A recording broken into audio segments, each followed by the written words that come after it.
कल जो मुख्य चुनाव आयोग ने प्रेस कॉन्फ्रेंस की और एसआईआर की क्या अनियमितताएं हैं और क्या समस्याएं हैं, जैसा कि हमारे साथी पवन जी ने इस विषय में अपनी बात रखी। एसआईआर से जुड़ा हुआ कुछ महत्वपूर्ण तथ्य हम आपके सामने रखना चाहते हैं। अव्वल तो भाजपा वोट चोरी करके संविधान चुराना चाहती है। अब आप कहेंगे कि कोई संविधान कैसे चुरा सकता है?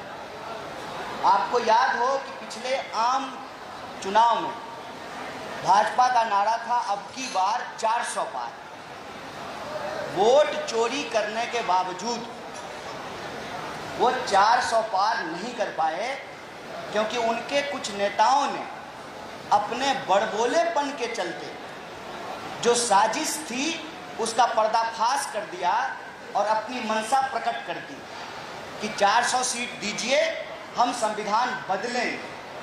जब 400 सीट नहीं मिली और संविधान वो नहीं बदल पाए तो वो वोट चोरी से संविधान बदलना चाहते हैं। यह बात हम इसलिए कह रहे हैं कि पिछले कुछ विधानसभा चुनावों में तमाम सर्वे, और ये हमारे सर्वे नहीं है, कांग्रेस पार्टी के सर्वे नहीं है, कई स्वतंत्र एजेंसियों ने सर्वे किया और साफ साफ कहा कि हरियाणा और महाराष्ट्र में कांग्रेस की सरकार बनेगी, भाजपा चुनाव हारेगी। जब परिणाम आया सब आश्चर्यचकित थे।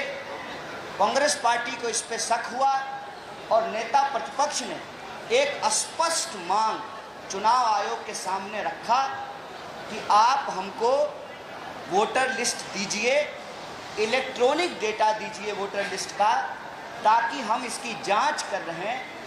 हमको संदेह है कि वोटर लिस्ट में गड़बड़ी है और चुनाव में धांधली की जा रही है। आपको याद होगा कि कई महीने बीत गए और चुनाव आयोग बार बार प्रेस कॉन्फ्रेंस करके ही ये कहती रही कि वोटर लिस्ट में कोई गड़बड़ी नहीं है, बिल्कुल साफ है, शुद्ध है, स्वच्छ भारत अभियान की तरह है हमारा वोटर लिस्ट।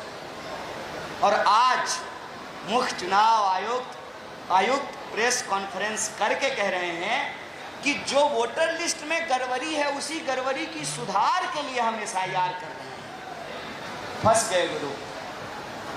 मनसा जब ठीक नहीं हो तो कितनी भी वाक्पटुता हो, चालाकी हो, मीडिया का मैनेजमेंट हो,